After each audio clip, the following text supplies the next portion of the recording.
everybody, my name is Michelle and in this video I'm going to tell you all about the books that I read in August. So this reading wrap up, it is a bit late, it's already we're already quite a bit into the month of August. But also it's going to be one of my shortest wrap ups because in August I had a massive reading slump. I did not feel like reading at all, I just wasn't in the mood, I didn't read a lot. Luckily it got better towards the end of the month, so I still managed to finish 3 books because of that. But most of the time, like the first 3 weeks of August, I just did not feel like reading at all. Which is the worst because I love reading, so when I don't feel like reading, it still sort of doesn't feel right. I don't know, if you are a book lover, you can probably understand. It's so weird to not feel like reading, but at the same time you do want to read, but you don't feel like it and you can't concentrate on a book, and it's just this internal struggle that book lovers have sometimes. Anyway, I'm so happy that I'm in a much better reading mood now and that I did finish 3 books. Like the end of August saved it a bit for me and right now I am reading some more, so okay, it's all fine. The worst period of this reading slump is over. But anyway, I still wanted to do a separate wrap-up video for August because I did not really feel like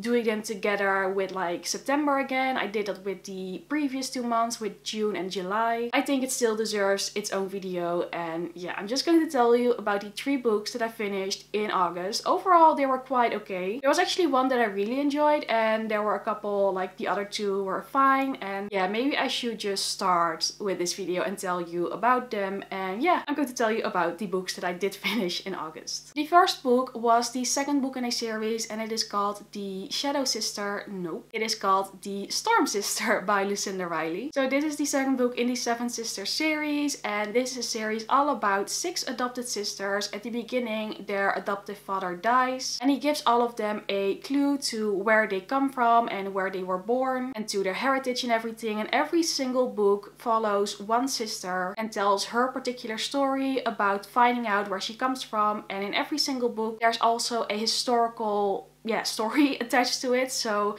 every book is divided into 2 parts, the present day and in the past day? No, what? In the past. The Storm Sister, as I mentioned before, is the second book. It's about Ellie, who is a sister who loves to sail, but she's also very good at playing the flute. And yeah, I don't want to say much more about it because I feel like you should like read it for yourself. But basically every book follows the same premise. There's a present day story where a lot happens. There's a historical background where a lot happens. Overall, I've read a couple of books of this series so far and I do really enjoy them. What I like most about them is that they are just fun and enjoyable, but they're not like literary masterpieces or anything, at least not to me. They don't make me think too much. It's just like a book that you want to read if you just feel like a fun book with like a bit of a dramatic story sometimes. It's a bit over the top sometimes. Quite hard to believe and far-fetched, at least with some aspects, especially with like the Storm Sister.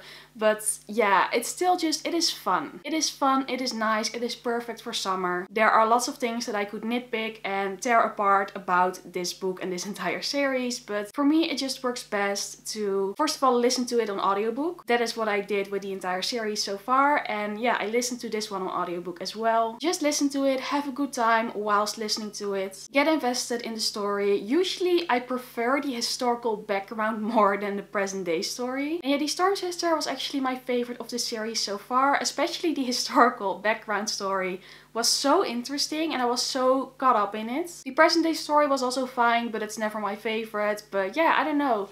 So far this one has spoken to me the most. I feel like that's really personal because every book has a different sister, a different story, and everybody is going to have a different favorite. So yeah, The Storm Sister, I gave this one 4 out of 5 stars because it is my favorite so far and I just had a nice time reading it. It is fun, it is okay. It was definitely a very good book to get me out of a reading slump because it's just so fun. Yeah, sometimes you need a book like that is just fun and like about love stories and a bit over the top, but it's nice, and yeah, that's just perfect with this one. And then the second book that I finished in August was the 3rd book in the 7 Sisters series, and this one is called The Shadow Sister. It's about the 3rd sister who is called Star. She's mostly quite shy and quiet. Her story mostly takes place in the English country, and that is what I really liked about it. Like, I think she is the sister that I identify the most with because she loves reading and she's more quiet and she loves like country surroundings and everything. And also the historical background was again very interesting, but so far not as interesting as the one was of the Storm Sister. I just keep mixing like all the titles up because it's all like the Storm Sister, the Shadow Sister, all those things. But anyway, so yeah, that is what I mean with personal preference. It's going to be different for everybody, even though every single book follows the exact same premise and is executed in the exact same way. It's still just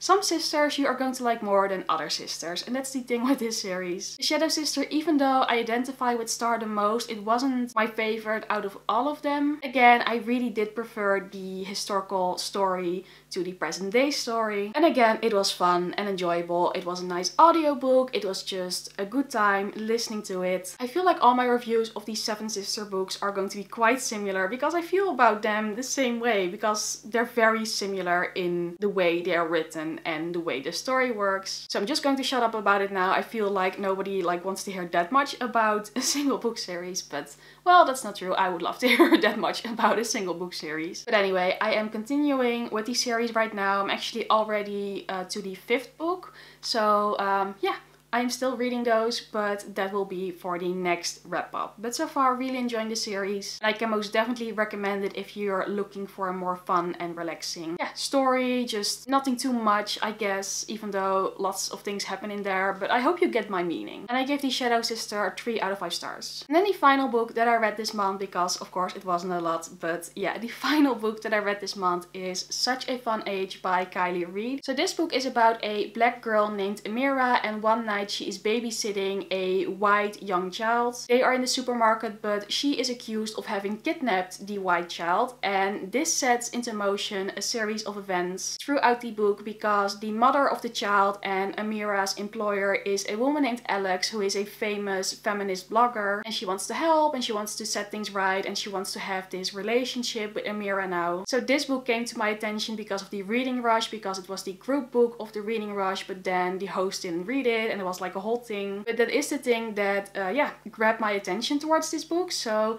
when I saw it lying around in the bookstore, I just grabbed it and took it with me because it had been ages since I visited a bookstore and actually bought a book, so I just had to take one with me, and it became this one. I started reading it immediately and I was addicted to it immediately. This was again the perfect book for me during my reading slump, because this is really the one that got me properly out of it. Such a Fun Age, it deals with a lot of important topics, definitely very relevant topics. What I liked about it most is how certain characters really gave you certain feelings that were just so relatable or like recognizable, if you know what I mean. There are a couple of characters in this book that were so annoying to me in a way that you feel like you have encountered in life before. They're just so annoying, and it is supposed to be like that. You are meant to feel about these characters like that, so I think it's so well done. And I do love that it's about basically, yeah, fake allyship and caring more about the attention than actually doing something good. And there's just a whole lot of things going on in this book, and it was written in such an addictive and good way, and I really enjoyed this book. I gave it, for me it's like 4.5 out of 5 stars, because one point of critique that I do have is the ending. It felt way too sudden for me, and there were lots of things that were left too open for me. Like, I wanted more closure on certain characters and certain things that were happening. The ending was so sudden and so quick, and lots of things happened very quickly in like the span of one chapter. For me, I really wanted more. I wasn't done with it yet. I wasn't done with the story. I felt like it wasn't completely done in general, but maybe that's just me, maybe that's just my feeling. But that is the reason why it's getting like not 5 stars, because I felt like it wasn't complete.